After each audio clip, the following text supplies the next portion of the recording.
Assalamualaikum warahmatullahi wabarakatuh. Selamat sore semuanya. Salam sejahtera untuk kita semua.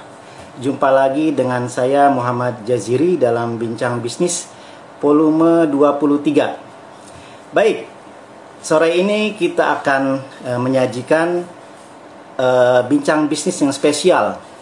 Karena mulai sore ini dan minggu-minggu selanjutnya kita akan menampilkan merek-merek yang terpilih sebagai The Most Promising Brand 2020.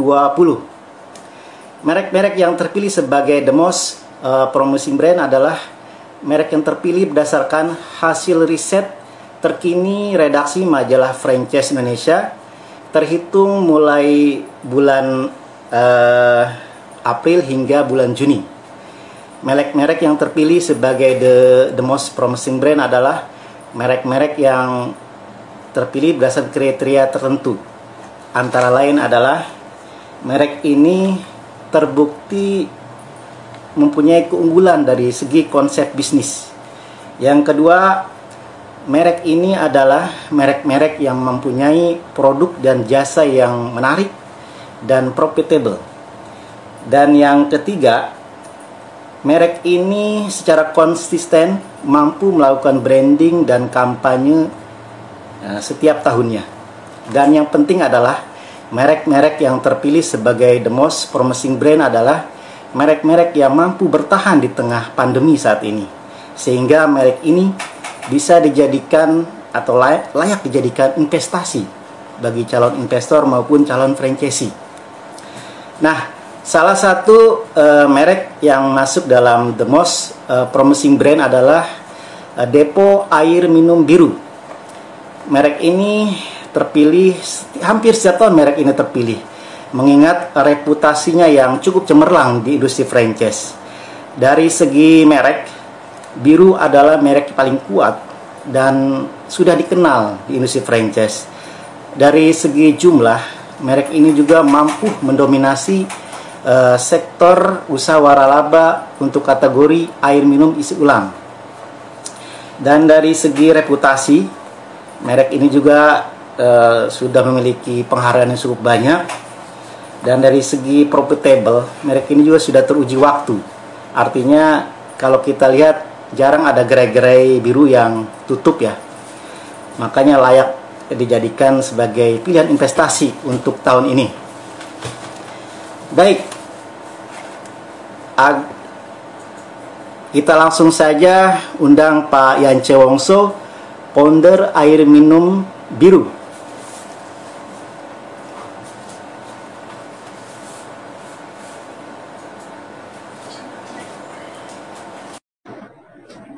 Ya, kita tunggu Pak Yance tampil bersama kita.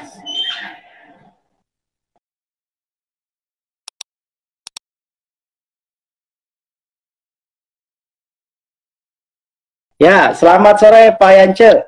Apa kabar Pak? Selamat sore Pak Jaziri, ya, apa kabar? Sudah baik? Ketemu lagi di udara nih ya. Baik Pak. Selamat sore semua pemirsa. Oke. Sesi hari ini ya bersama dengan majalah Franchise dan Pak Jaziri dan saya Yance Wongso. Sebelumnya saya ingin mengucapkan selamat kepada merek waralaba Depo Air Minum Biru yang terpilih kembali sebagai the most promising brand 2020 ya Pak.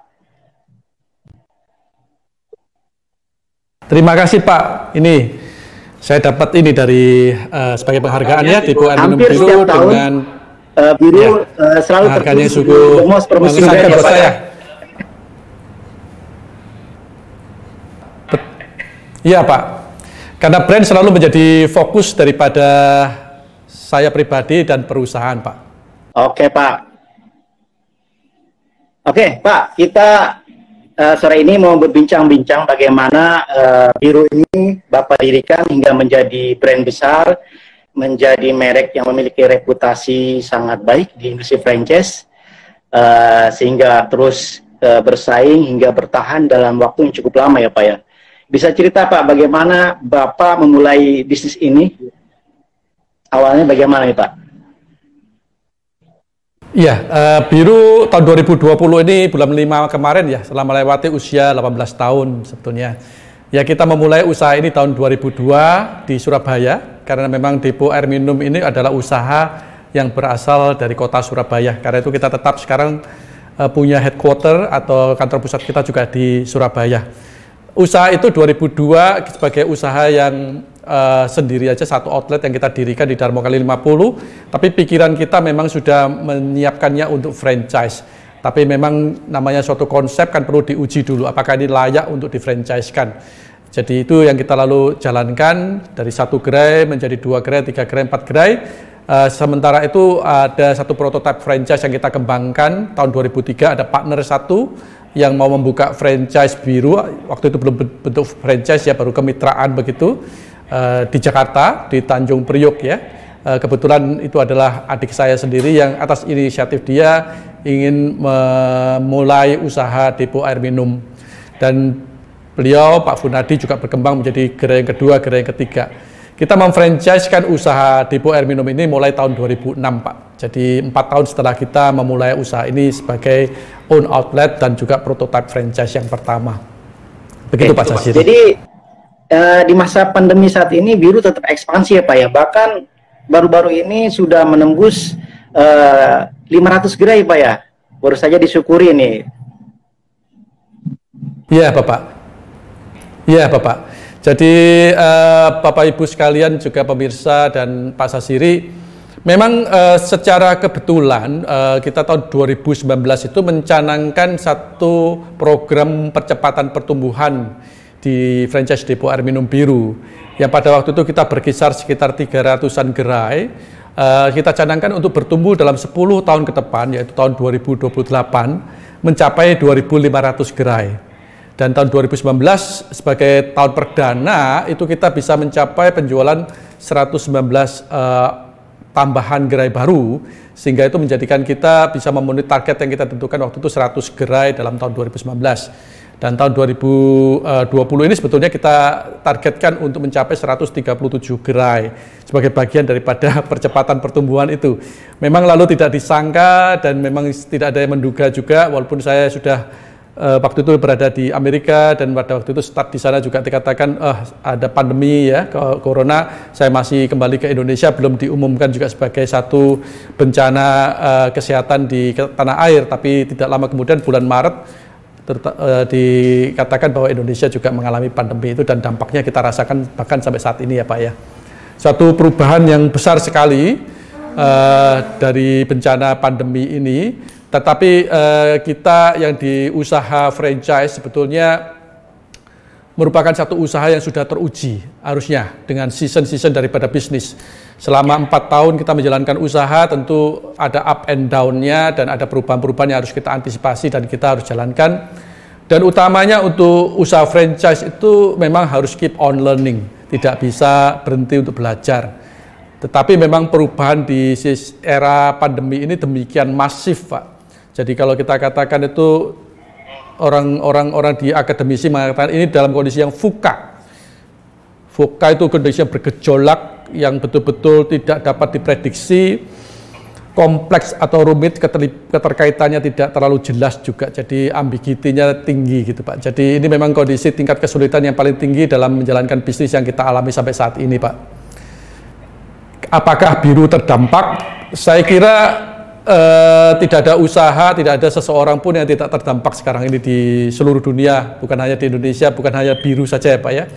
Cuma dampaknya kalau kita amati dari data, pada waktu awal itu memang risiko besar sekali Pak, besar sekali. Kita waktu itu khawatir apakah Biru ini bisa tetap buka, itu yang paling utama. Apakah kantor bisa tetap beroperasi. Dan kita berada di Indonesia dengan kebijakan-kebijakan pemerintah yang pada waktu itu kita lihat pemerintah-pemerintah yang lain mempunyai banyak langkah-langkah yang mereka tentukan sendiri, dan Indonesia kita nggak tahu langkah apa yang akan ditentukan. Apakah akan lockdown sehingga kita usaha tidak bisa jalan dan sebagainya, apakah akhirnya ditentukan PSBB ya. Tapi dari kebijakan pemerintah yang telah kita lalui bersama Pak, boleh kita sampaikan bahwa Depo Air Minum Biru ini sejak Maret, April, Mei itu mengalami pertumbuhan yang luar biasa secara gerai. Jadi jumlah penjualan itu meningkat dari 31% sampai 48%, Pak. Tapi dari sisi franchise-nya, usaha franchise kita, memang jadi kita kesulitan untuk bertemu dengan calon-calon franchisee, sehingga mengakibatkan calon-calon franchisee yang baru untuk membuka gerai biru yang baru, itu akan menurun, Pak, di bulan-bulan itu. Tapi kemudian kita belajar kembali, juga membaca dan memperhatikan apa perkembangan daripada teknologi dan bagaimana orang mensiasati situasi ini berdasarkan kompetensi kita yang ada. Kemudian kita temukan cara pemasaran franchise dengan menggunakan Zoom meeting, Mbak. Disitulah kita mulai dengan Zoom meeting pertama, kedua, ketiga, kita merubah semua format apa yang bisa kita lakukan misalnya di expo, kemudian kita di bincang bisnis yang di hotel-hotel biasanya, kita pasang iklan juga, majalah, info franchise dan sebagainya, yang juga mengalami kesulitan yang sama dalam masa pandemi ini. Dan kita katakan bahwa dengan teknologi itu kita masih mendapatkan audiens yang cukup dan masih mendapatkan kemajuan daripada franchise kita, sehingga kita katakan tahun ini kita masih bisa optimis untuk mencapai target kita yang 137 outlet itu, Pak. Pak, nampaknya sinyalnya rada pecah ya, Pak. Mungkin agak digeser-geser supaya dapat sinyal yang baik, Pak. Gambarnya, oh, sinyalnya agak kurang baik ya? Suara udah oke, Pak, cuman gambarnya masih buram, Pak. Oke, coba kita mintakan IT kita enak ya nanti ya membantu. Iya, ini memang zaman sekarang berebut sinyal, Pak ya. Oke, mudah-mudahan, iya. Tapi masa pandemi ini sudah tetap ekspansi, Pak ya. Udah berapa gerai didirikan, Pak, di masa pandemi saat ini, Pak? Iya, kita saat ini bulan lalu ya, bulan Agustus kita merayakan atau berpesta lah ya di dalam internal kita maupun juga melibatkan franchisee untuk pencapaian 500 gerai kita ya. Itu merupakan satu tonggak, satu benchmark, Pak, yang kita syukurin. Kita adakan misa kudus komuni di gereja dan kita juga merayakan di kantor gitu ya, walaupun dengan protokoler kesehatan yang tetap kita jaga. Cukup meriah dan cukup menggembirakan kita dan merupakan satu yang betul-betul rasa syukur yang besar sekali kepada Tuhan. Dalam situasi pandemi ini saya katakan semua keahlian kita, semua kepintaran maupun pembelajaran kita itu semuanya dinaungi oleh satu, Pak, yaitu kehendak Tuhan ya. Jadi itu kita betul-betul bergantung kepada Tuhan atas segala apa yang kita dapatkan dalam situasi pandemi ini, Pak. Porsi doa di kantor maupun juga pribadi, tentu kita harus selalu lebih mendekat kepada Tuhan. Itu yang boleh saya sampaikan, Pak. Jadi tidak bisa dengan kekuatan kita sendiri. Oke, Pak. Pak Yance juga sangat konsisten yang melakukan branding sehingga merek biru tetap dikenal dan semakin kuat tiap tahunnya, Pak. Cara branding apa, Pak, yang Bapak lakukan untuk membesarkan merek biru, Pak, hingga menjadi market leader nih, Pak? Ya, air minum itu memang kan satu industri yang memang unik ya, Pak. Kalau kita katakan bahwa air putih apakah semuanya sama, akan sulit sekali membedakan satu kualitas air putih dengan air putih yang lain, apalagi kalau itu merupakan satu yang dari sumber air yang kurang lebihnya sama, Pak, atau cara proses produksinya yang kurang lebih sama. Memang ada beberapa teknologi yang bisa membedakan rasa daripada air, tapi kalau itu sumber airnya kurang lebih sama seperti itu, sulit sekali membedakan kualitas air. Dan yang paling utama dari membedakan air itu yang dikenal masyarakat adalah merek. Karena itu kita memang berfokus pada pembangunan merek, Pak, dan itu kita investasikan banyak untuk membangun merek. Utamanya merek itu bukan hanya sebagai satu yang ditampilkan namanya begitu ya, tapi pengalamannya bagaimana, pengalaman dari customer bagaimana selama menikmati pelayanan kita di gerai, produk quality kita bagaimana, apakah konsisten baik, dan itu merupakan satu kerja keras yang luar biasa dari tim kita semua. Saya bersyukur mempunyai tim-tim yang luar biasa di gerai, di kantor, para franchisee, vendor kita yang menjaga terus konsistensi daripada kualitas air minum biru. Dan untuk upaya-upaya yang aktif, promosi-promosi maupun juga dari sisi sekarang ini banyak sekali menggunakan media-media pemasaran yang sifatnya online ya Pak ya, apakah dari media sosial, website kita, itu semua kita jaga supaya juga performance daripada brand itu tetap melayani pelanggannya dengan baik dan mengkomunikasikan sesuatu apa yang kita punya secara konten, bahwa biru itu adalah air minum yang berkualitas terbaik dengan harga yang terbaik. Ini adalah kombinasi yang unik yang tidak dimiliki oleh air minum yang lain, yaitu kualitas dan harga sekaligus baik. Itu yang mungkin tadi menjawab pertanyaan apa sih konsep biru yang paling dominan. Itu kita yang terbaik di sana Pak, untuk kategori air minum dengan value, artinya kualitas sekaligus harga yang terbaik. Oke, jadi kualitas dan harga terbaik yang selama ini menjadi kunci ya keberhasilan produk dan jasa biru ya Pak ya? Ya, dan itu merupakan segmen yang belum ada Pak yang mengisinya, memang juga tidak gampang. Karena kan banyak kan orang katakan barang yang kualitasnya tinggi tentu harganya kan ikut tinggi juga. Dan bahkan banyak masyarakat yang mengatakan oh kalau nggak tahu tentang kualitasnya lihat harganya saja. Kalau yang lebih tinggi pasti lebih tinggi kualitasnya harganya begitu. Itu adalah satu pandangan masyarakat. Tapi kita mengenal sebetulnya tidak seperti itu dalam arti kualitas ya Pak. Karena ada kualitas kalau diimbangi dengan harga yang rendah itu bisa, dan itu memang tidak mudah melakukannya karena kita berjuang di dua front quality dan front harga. Jadi untuk mendapatkan quality kadang-kadang diperlukan peningkatan daripada investasi atau peningkatan daripada kualitas yang tentu saja menghendaki harga yang lebih tinggi. Tapi air minum ini merupakan satu bisnis yang unik Pak, karena yang kita capai di dalam air minum ini kita tidak mengatakan bahwa harganya mahal karena kualitasnya tinggi, tapi kita bisa mempertahankan harganya tetap murah. Karena apa? Karena volume untuk penjualan air minum ini bisa besar Pak. Jadi kita menjual dalam volume yang besar, dan itulah menjadi tujuan daripada usaha biru Pak. Sehingga mendapatkan kualitasnya tetap baik, harganya bisa murah karena volumenya yang dijual itu banyak. Itu Pak yang menjadi kuncinya. Nah, tadi Bapak cerita pasar ini kan sangat besar ya Pak ya, pasarnya. Banyak pemain juga yang apa namanya masuk di kategori ini. Tapi kenapa di sektor waralaba Pak, cuma merek biru nih yang nampaknya terkuat ya, dominan di sektor waralaba nih? Apa memang sulit sekali Pak masuk industri waralaba untuk sektor waralaba air minum biru Pak? Ya tadi saya katakan konsep biru itu memang tidak mudah untuk ditiru Pak. Karena memang produk dan kualitas yang terbaik sekaligus harga yang paling murah.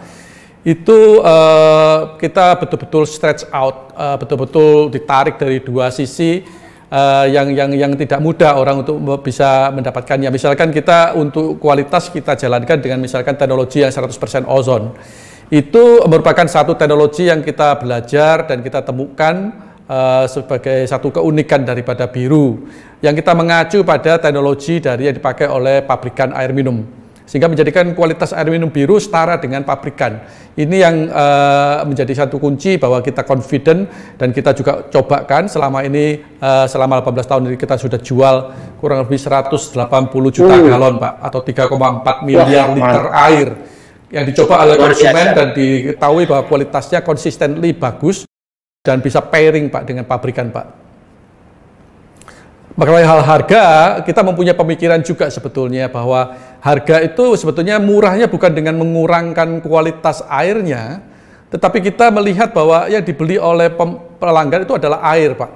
Tetapi ada komponen-komponen harga di air minum yang kemasan ataupun air minum yang biasa kita nikmati di restoran misalkan, itu mungkin adalah kemasannya. Kemudian adanya biaya distribusi yang berlapis-lapis, misalkan biaya transportasinya dan sebagainya. Itu yang menyebabkan ongkosnya jadi mahal. Kalau di restoran ada biaya tempatnya, kita duduk yang nyaman dan sebagainya, tentu harus membayar untuk biaya tempatnya. Dan pelayanan daripada pelayan-pelayan restoran itu tentu saja juga menambahkan nilai ongkos daripada yang kita nikmati sebagai air putih di restoran tersebut. Jadi itu adalah suatu yang kewajaran. Dan disitulah kita di Biru memangkas semua biaya yang tidak diperlukan oleh konsumen, hanya konsentrasi pada air minumnya saja yang terbaik dan harga yang paling murah. Sehingga kita di Biru juga tidak melakukan pengiriman kepada pelanggan yang datang ke tempat kami, membawa botolnya mereka sendiri yang kita sterilisasikan, kita bersihkan, kita isi dengan air curah, air minum Biru yang siap minum, kemudian kita juga bersihkan botolnya, pastikan untuk steril, kita kemas, dan kemudian kita bantu mereka untuk mengangkat ke kendaraannya, sehingga pelayanan kita terbatas sampai di sana, dan harga yang bisa kita hemat dari situ kita teruskan langsung kepada pelanggan, sehingga pelanggan juga merasakan, harganya murah banget ya. Sekarang range kita berkisar sekitar 5.000 sampai 7.000 rupiah per botol galon 19 liter, Pak. Jadi sangat murah sebetulnya. Itu adalah air yang termurah dengan kualitas yang terbaik, Pak. Iya.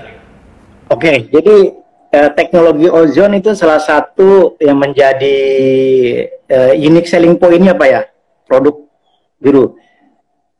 Apakah memang cuma Biru yang mempunyai teknologi itu, Pak? Sebetulnya teknologi itu adalah satu yang teknologi itu adalah satu yang membantu kita, Pak. Sebetulnya kualitas air minum itu di mana-mana kan banyak yang bagus juga ya. Tapi kalau untuk depo air minum itu yang belum ditemukan, dan kita lalu yang memulai untuk menggunakan teknologi 100% ozon, dan itu kita sudah dokumentasikan di rekor Muri, Pak, sebagai yang pertama kalinya menggunakan teknologi 100% ozon.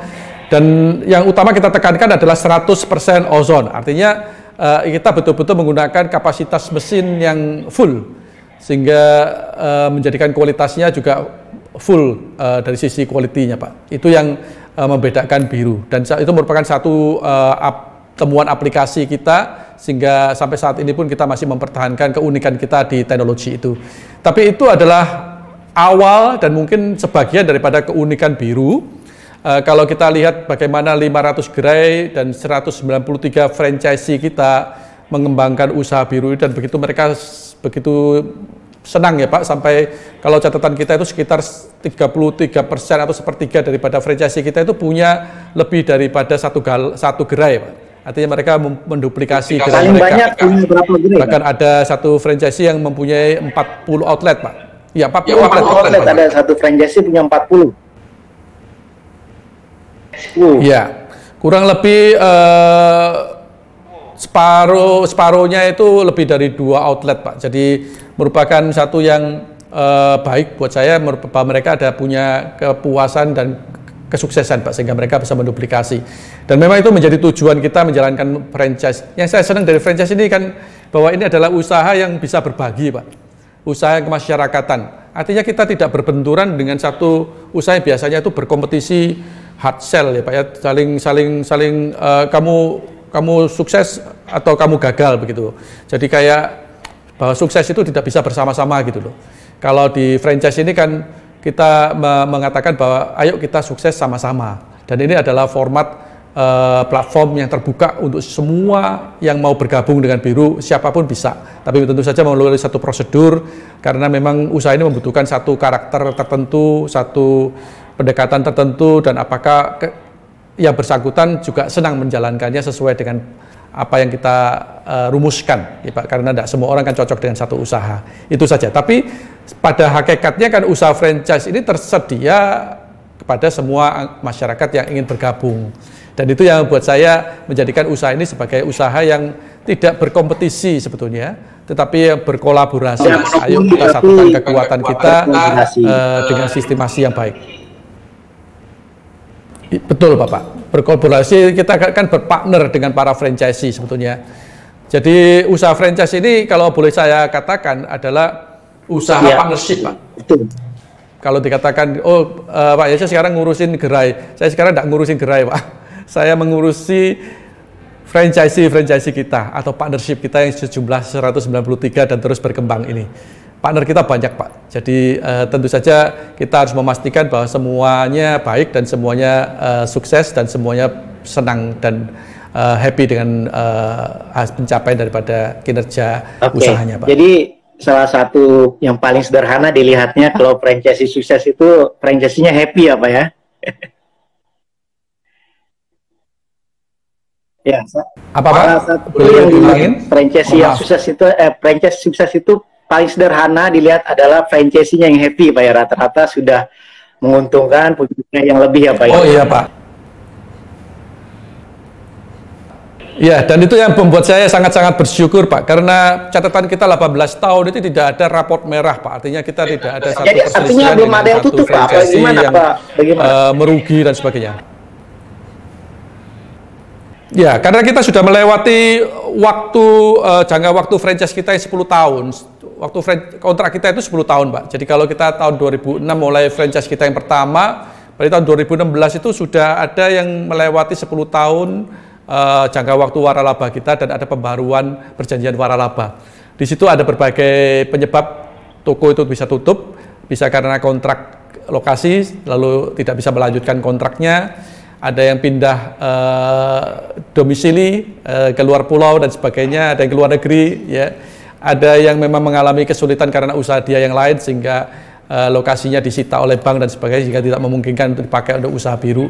Tapi betul-betul yang pindah usaha dari biru kemudian dipakai untuk yang lainnya juga ada Pak, satu orang ya. Tapi secara umum tidak ada yang alasan yang negatif, saya kira nggak ada. Yang sampai rapor merah ya, itu nggak ada. Jadi hal-hal yang natural saja yang bisa terjadi. Iya, karena lokasinya adalah warisan sehingga setelah 10 tahun para pemilik yang banyak itu memutuskan untuk membaginya dan sebagainya. Itu adalah satu-satu yang natural terjadi. Tapi itu terjadi setelah 10 tahun usaha franchise biru Pak, di sinyalnya lokasi tersebut, Pak. Itu yang kita sangat-sangat syukurin, Pak. yang Dan memang menjadi ada konsentrasi ini, Pak, kita nih, untuk masih menjadikan buram franchise gambarnya, itu Pak. happy. Iya, bisa diperbaiki nggak supaya lebih enak lagi nih, Pak? Nggak apa-apa, kita santai aja. Masih panjang waktunya mungkin. Ya, Di sambil kameranya, jalan di tidak apa-apa Pak, karena memang sinyalnya. biasanya sih ini kuat sekali karena kita sudah pakai saluran Atau khusus. keluar dulu saya, boleh. Pakai HP apa pakai laptop, Pak, ini, Pak? Gimana itu? Live-nya pakai HP atau pakai laptop, Pak? Pakai HP Pak. Pakai wifi juga, Pak ya?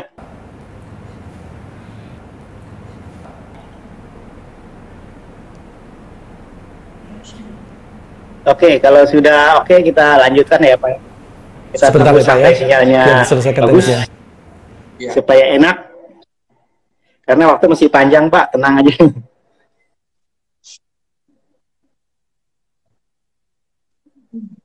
Iya Pak, mohon maaf ya. Tetap saya keluar dulu, nanti saya undang lagi, Pak. Bagaimana?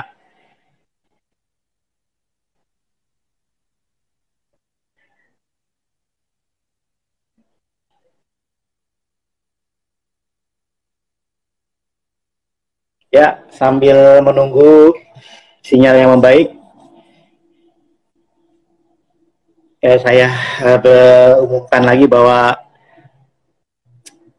pekan ke depan bincang bisnis kita akan menampilkan merek-merek yang terpilih sebagai The Most Promising Brand 2020.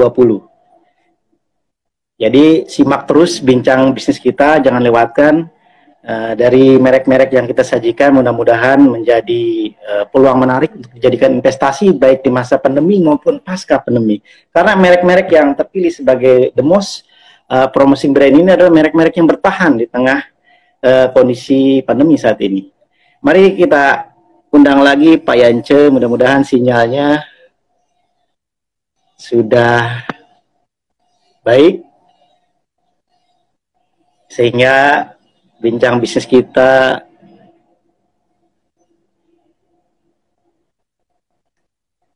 enak didengar dan dilihatnya ya. Bagi yang bergabung, terima kasih. Nampaknya hari ini banyak sekali yang menyaksikan bincang bisnis kita. Saya tidak bisa sebutkan satu persatu nih.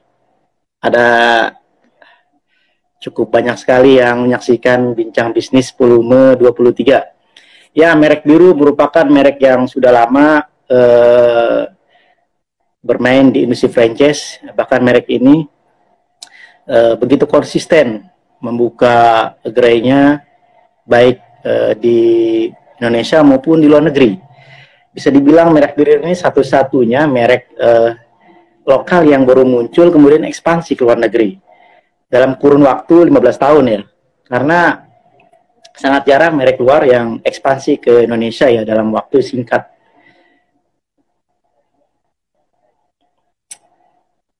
Ya, mari kita tunggu Pak Yance untuk bergabung lagi bersama kita.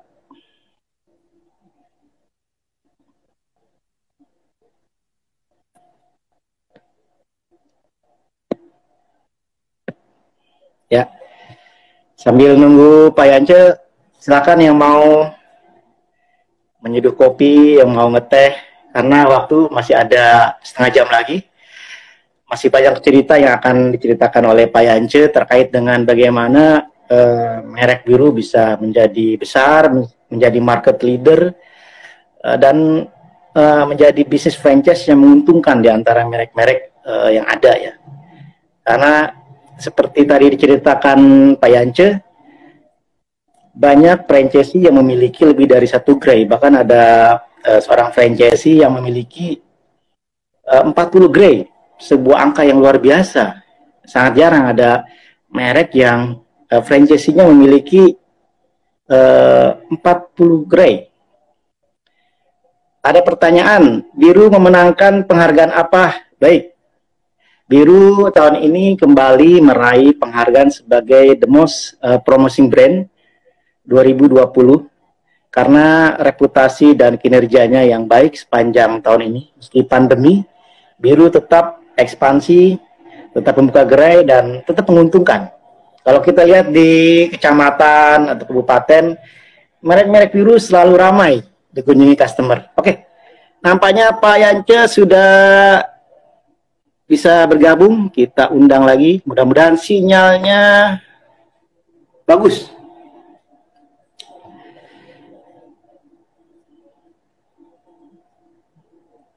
Wah, ada komentar Biru baik, imut, ramah, unik. Wah, mantep. Betul. Biru ini kalau lihat dari desain greynya juga adem ya, unik, dan airnya juga mantep. Konsepnya juga mantep. Biru sudah berapa gerai? Ya, tahun ini Biru sudah menembus 500 gerai. Coba. Di masa pandemi orang-orang berhenti ekspansi, Biru malah menambah gerai, 500 gerai. Sebuah angka yang sangat fantastis ya untuk franchise di masa pandemi saat ini. Baik, kita tunggu Pak Yance untuk tampil lagi, mudah-mudahan sinyalnya bagus.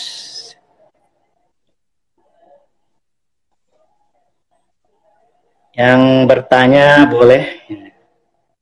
Halo Pak Yance, gimana? Sudah oke sinyalnya? Ya, mudah-mudahan Pak. Ini kita coba kurangin pengguna daripada signal ya. Kalau dari suara oke gitu. Pak ini. Mohon maaf. Oke, kita lanjut aja ya sambil menunggu sinyalnya bagus ya Pak ya. Ya Pak Yance, kira-kira kalau bicara seberapa menguntungkan waralaba biru ini, kira-kira bagaimana Pak? Berapa lama rata-rata BEP yang diraih para franchisee-nya Pak? Iya, kalau kita katakan apakah menguntungkan, sebetulnya kalau tagline kita di franchise Depo Air Minum Biru adalah usaha yang menguntungkan saat ini dan nanti. Dan itu kita sudah mulai tahun 2006 waktu kita memasarkan franchise, kita menggunakan tagline itu Pak, usaha yang menguntungkan saat ini dan nanti. Karena kita menyadari bahwa driver atau pendorong utama daripada franchise Depo Air Minum Biru itu ada 3 Pak. Satu adalah dia adalah air minum kebutuhan sehari-hari yang merupakan kebutuhan pokok yang tidak akan lekang karena waktu. Kedua adalah Biru berfokus pada kualitas yang terbaik yang bisa menjadi satu konsumsi bagi kelompok masyarakat manapun termasuk kelompok yang paling atas sekalipun secara ekonomi. Saya sendiri adalah pengguna air minum biru sejak mulainya tahun 2002 Pak. Jadi saya dan keluarga saya, kecil saya, serta keluarga besar saya semua mengkonsumsi air minum biru. Jadi itu merupakan satu tingkat kepercayaan diri terhadap produk kita sendiri yang kita memang gunakan, dan itu memang produk yang terbaik dari sisi quality.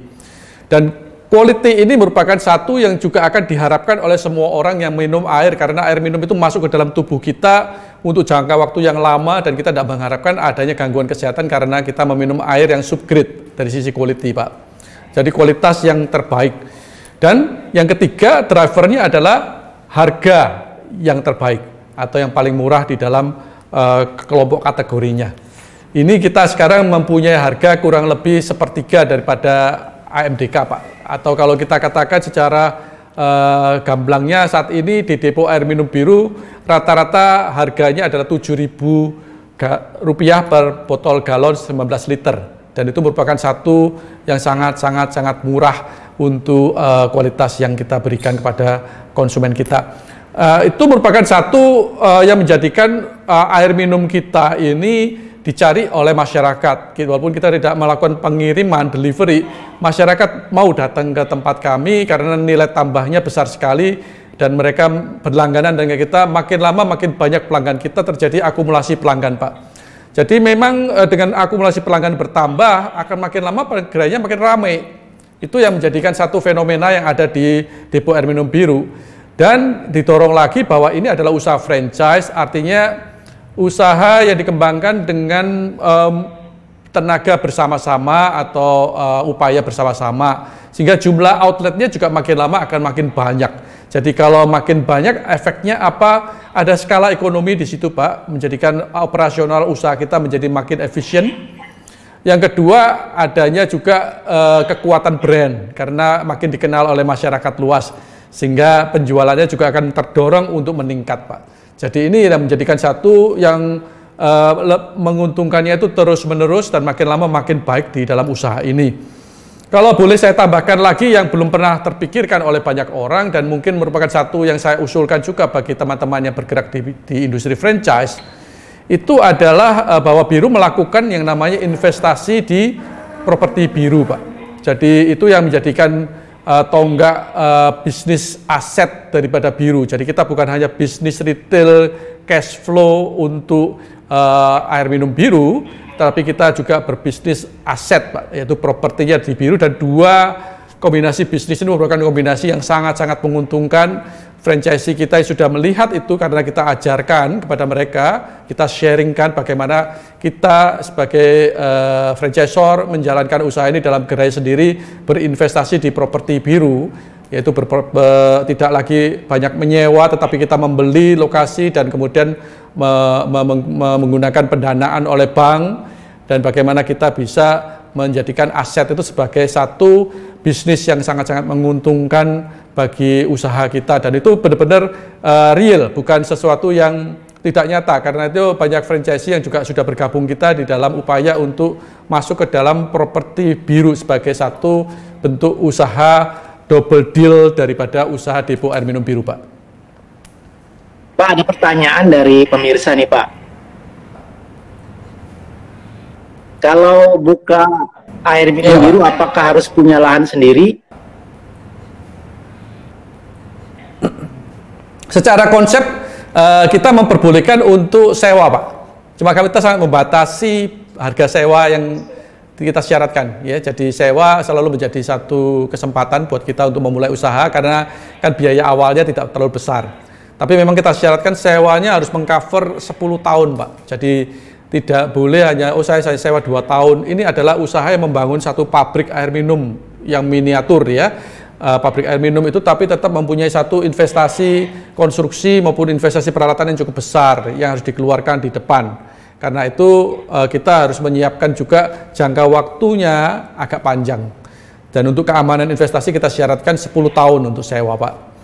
Dan alternatif lain adalah mencari apakah lokasi-lokasi milik sendiri atau milik keluarga yang mungkin bisa dimanfaatkan untuk usaha depo air minum.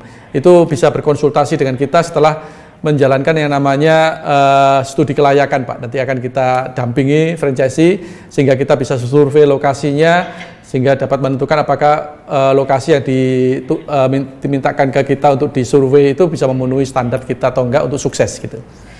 Jadi begitu ya, Pak. Memang lokasi itu memang tentu menjadi satu syarat. Lokasi bukan sesuatu yang memberatkan sebetulnya, karena itu adalah masuk ke dalam bisnis aset, Pak. Kan banyak orang mengatakan, Pak Yance, bagaimana saya beli lokasi yang 1 miliar, kapan balik modalnya Pak, begitu ya. Ya saya katakan, ya kalau mau balik modal ya dijual lagi aja langsung balik modal, kan itu aset. Bentuk uang yang dirubah menjadi aset yang berbentuk properti begitu Pak. Karena kita juga membeli properti atau menyarankan atau mendampingi franchisee untuk membeli properti juga dengan satu kompetensi yang baik Pak. Jadi tidak ngawur beli kemahalan atau beli di lokasi yang jelek begitu Pak. Ini adalah satu kompetensi daripada franchise biru yang sangat membantu franchisee dan sangat menjadikan franchisee itu bisa mempunyai satu peluang bisnis yang lengkap Pak di dalam usaha ini. Baik aset maupun dari retail. Ada pertanyaan lagi nih Pak. Franchise-nya berapa minimal Pak? Minimal berapa Pak franchise-nya? Investasinya mungkin ini Pak. Paket startup di usaha Depo Air Minum Biru ini adalah 479.260.000. Itu adalah satu paket startup, artinya diperlukan uang itu untuk memulai usaha. Di komponennya itu ada yang namanya franchise fee atau imbalan waralaba, itu 80 juta ditambah PPN jadi 88 juta untuk jangka waktu 10 tahun. Itu sangat-sangat murah Pak kalau di industri.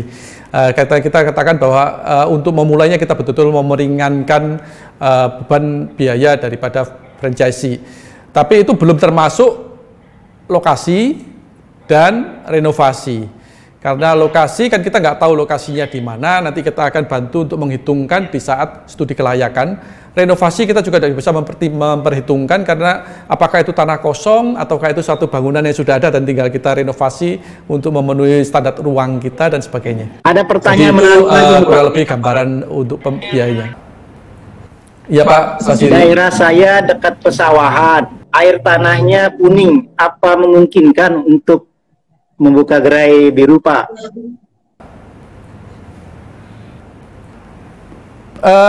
Kalau air minum biru itu basisnya lokasinya adalah harus cukup padat penduduk Pak, karena kita melayani pelanggan-pelanggan. Jadi yang minum air itu adalah pelanggan-pelanggan. Jadi pelanggannya cukup banyak di tempat tersebut. Jadi itu nanti yang menjadi satu kriteria ya. Misalkan depo air minum biru tidak ditemukan di pemberhentian tol, itu tidak pernah ada Pak.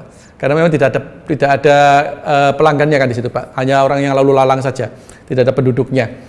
Demikian juga kalau masalah air di sana warnanya kuning, kita menggunakan sumber mata air pegunungan Pak. Jadi saat ini ya, jadi tidak ada air yang dipakai dari lokal. Jadi apakah itu air PDAM ataukah air sumur, kita tidak memperhatikan itu. Bahkan merupakan satu keuntungan mungkin kalau air di situ lokal itu jelek, mungkin mereka membutuhkan air minumnya tidak bisa diambil dari air yang ada di tempat begitu kan. Jadi kita ada mengirimkan air untuk dari gunung ke tempat kita, ke pabrik kita ini, yang kemudian kita olah menjadi air minum dan kita jual di pabrik itu juga. Jadi ini sekaligus pabrik, sekaligus juga toko yang menjual air curah, air minum yang siap minum gitu Pak.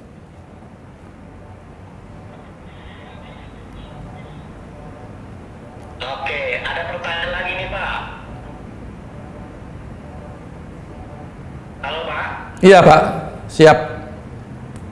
Nah, pertanyaan lagi Pak. Setelah perjanjian orang lama 10 tahun, harga yang dibayarkan untuk 10 tahun ke depan apakah sama dengan awal?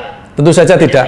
Tentu saja tidak. Jadi kita di dalam bisnis itu ya berjalan sesuai dengan yang namanya harga pasar Pak. Harga pasar. Jadi semua barang juga meningkat harganya dalam kurun waktu 10 tahun. Tapi tentu saja merupakan satu yang kenormalan, artinya harga jual air minum kita juga meningkat Pak. Saya kira ya, jadi kita waktu pertama kali membuka ini tahun 2002, saya ingat itu harga satu botol air minum kita 19 liter itu adalah 2.500 Pak. Jadi sekarang harga retail kita adalah Rp7.000 rata-ratanya. Jadi tentu saja peningkatan ini karena apa ya? Karena memang ada inflasi, ada penyesuaian harga retail. Jadi kalau investasi kita meningkat, otomatis juga bisa tercover dengan harga retail penjualan air minum yang meningkat. Jadi itu sesuatu yang sangat masuk akal kan Pak. Jadi bisa diharapkan untuk tetap naik Pak. Dan kalau justru kalau tetap tidak naik itu dipertanyakan Pak. ada celaka pertanyaan menarik gitu ya. lainnya nih Pak. Sesuatu yang tidak berkembang. Apakah air minum biru akan merambah ke air minum dalam kemasan? Mengingat gerai depo air minum biru ramai oleh customer. Apakah ada air kemasan nantinya Pak? Pak, kategori untuk depo air minum itu ditentukan oleh pemerintah tahun 2004. Jadi itu adalah industri yang berbeda dengan industri air minum dalam kemasan. Dan biru masuk ke dalam industri depo air minum dan memang ingin mempunyai cita-cita untuk menjadi yang pemimpin di industri air minum, depo air minum itu. Tidak ada satu pemikiran untuk kita menuju kepada pabrikan air minum atau AMDK, Pak. Saya kira itu konsisten yang kita lakukan. Oke. Pak, kalau saya lihat di daerah saya ya, yang banyak mengkonsumsi air minum biru itu juga rata-rata kalangan menengah atas nih Pak. Biasanya kan yang datang ke air minum biru itu kan kalangan bawah ya Pak. Saya lihat banyak kalangan menengah atas yang ramai berkunjung ke gerai biru. Ini edukasinya bagaimana Pak Diman? Berhasil ya Pak ya? Sebetulnya kalau apakah pelanggannya itu adalah banyak menengah atas atau menengah bawah tergantung titik lokasinya sebetulnya Pak. Populasi yang menjadi cakupan atau tangkapan wilayahnya gitu ya dalam pemasarannya. Tapi saya katakan tadi bahwa air minum kita mempunyai kualitas yang bisa diterima oleh sampai pada level A+ pun bisa menerimanya karena memang kualitas kita sudah teruji secara laboratorium, tingkat kesehatan dan sebagainya memenuhi syarat-syarat semuanya Pak yang terbaik gitu ya. Tapi kenapa kok ada orang-orang yang inginnya kualitas sekaligus harga yang terbaik? Itu kita sebut dengan market value atau market yang sekaligus inginnya kualitas dan harga sekaligus baik. Dan itu ada di mana-mana Pak, di segmen yang menengah atas pun ada, dan karena mereka juga karena penggunaan tertentu juga ada. Boleh dikatakan misalkan begini, menengah atas dia mungkin memerlukan air yang value, yang kualitas dan harganya baik untuk misalkan dapurnya dia. Karena air minum biru bukan hanya dipakai untuk air minum saja ternyata, karena air minum yang berkualitas dan harga yang terbaik itu ternyata dipakai juga untuk masak. Untuk misalkan pabriknya dia, bahan baku pabriknya dia, itu yang membeli mungkin menengah atas tapi untuk penggunaan yang lain atau untuk diri dia sendiri juga. Karena saya katakan, misalkan kita katakan pedagang yang sukses, itu mungkin dia adalah kelompok menengah atas. Tetapi dia mempunyai mindset mencari selalu barang yang kualitas dan harganya yang terbaik. Karena apa?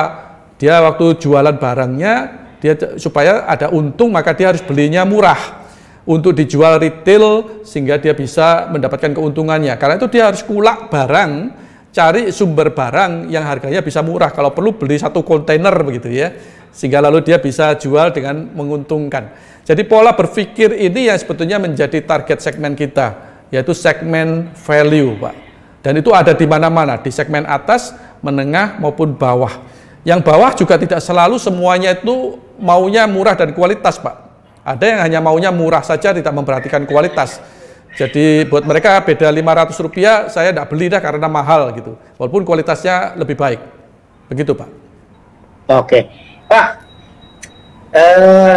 beberapa waktu lalu Biru ekspansi ke luar negeri. Ini bisa cerita nih bagaimana bisa ekspansi ke luar negeri. Air minum isi ulang ini sangat langka nih, bisa ekspansi ke Amerika kalau nggak salah Pak ya. Apa mau edukasi pasar Amerika, Eropa? Iya, Bapak. Iya, dia ada di Sacramento, California, Pak. Itu kebetulan merupakan satu gerai yang kita bangun atas pemikiran saya yang sudah cukup lama, Pak. Sejak tahun 2011 saya memikirkan tentang itu. Mengapa saya pikirkan itu? Karena saya mempunyai kesenangan, Pak, dalam menjalankan usaha ini ya. Kesenangan itu menjadikan saya terus memikirkan apa ya yang bisa mempengaruhi usaha ini ke depannya. Dan banyak sekali pertanyaan buat saya, kalau misalkan negara kita Indonesia ini maju seperti negara-negara yang di Amerika, di Singapura dan sebagainya, di mana air dibuka, air kerannya dibuka bisa langsung diminum gitu ya.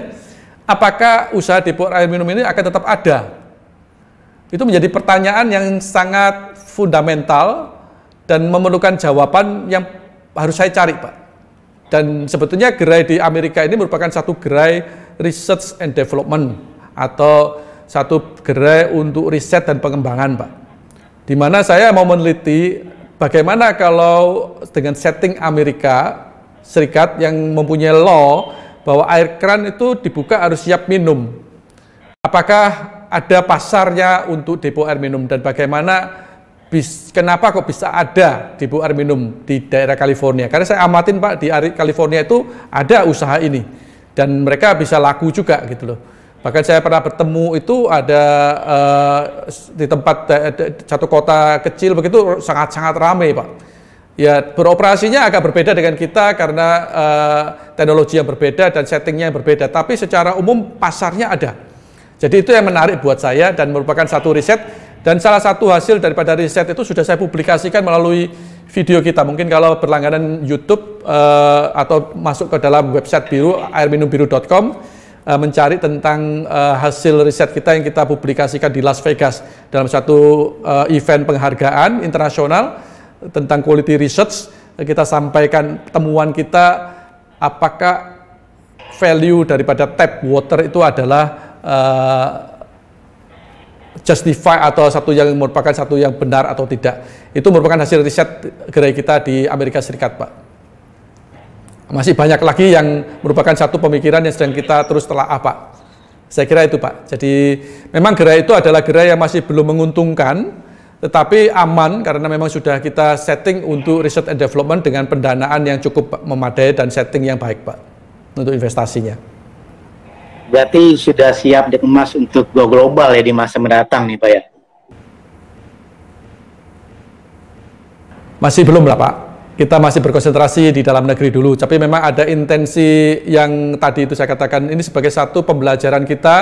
Karena kalau kita betul-betul bertekun di dalam usaha ini dengan kesenangan, kita harus meningkatkan juga kemampuan kita dalam menjalankan usaha ini dalam berbagai macam situasi. Dan saya bertanggung jawab terhadap banyak sekali franchisee yang mengandalkan pada kemajuan franchisor dalam hal teknologi maupun pengetahuannya sehingga bisa mengikuti zaman begitu Pak. Oke. Pak, apa saja prestasi yang sudah diraih Biru baik skala lokal maupun internasional? Saya lihat nih banyak logo penghargaan nih di belakang ini. Banyak Pak, karena kita kalau sekarang kalau di taraf internasional kita banyak sekali menerima tawaran-tawaran untuk mengikuti penghargaan-penghargaan franchise maupun penghargaan-penghargaan bisnis Pak. Tapi kita memang selektif karena memang Biru sudah dikenal di mereka. Karena kita ada beberapa penghargaan yang sifatnya internasional itu kita canangkan tahun 2013. Kita mendapatkan 2 penghargaan internasional, satu di level untuk Asia Pasifik, yang satu di level dunia karena pada waktu itu kita ikut penjurian dari Brad Sugars Action Coach dan kita memenangkan Entrepreneur of the Year pada waktu itu. Kenapa kok kita mengikuti lomba-lomba franchise tersebut dan bagaimana kita juga appreciate adanya penghargaan-penghargaan seperti yang diberikan oleh majalah franchise yang tadi saya katakan ya. Penghargaan ini sangat kami hargai ya, merupakan satu yang bagian daripada yang ingin kita dapatkan. Karena kita di Biru itu bermain terdepan Pak. Kita berada di frontier. Kita kadang-kadang perlu cerminan, perlu tahu apakah langkah-langkah kita ini adalah sesuai dengan apa yang orang luar katakan gitu Pak. Dan penghargaan-penghargaan ini sebetulnya menjustifikasi apakah apa yang kita telah lakukan ini baik menurut pihak yang ketiga tersebut. Dan itu merupakan satu yang praktek yang kita tetap jalankan. Jadi seperti misalkan kita menjalankan juga untuk satu gerai kita sertifikasi ISO. Bagaimana menurut ISO, apakah praktek-praktek usaha kita ini sudah sesuai dengan standar-standar internasional seperti itu. Jadi kalau kita nggak sesuai, berarti kita tentu saja tidak dapat mendapatkan sertifikasi baik, tersebut. Dan demikian seterusnya. Jadi penghargaan itu buat kita merupakan satu cerminan. Iya. Iya Pak. Halo Pak.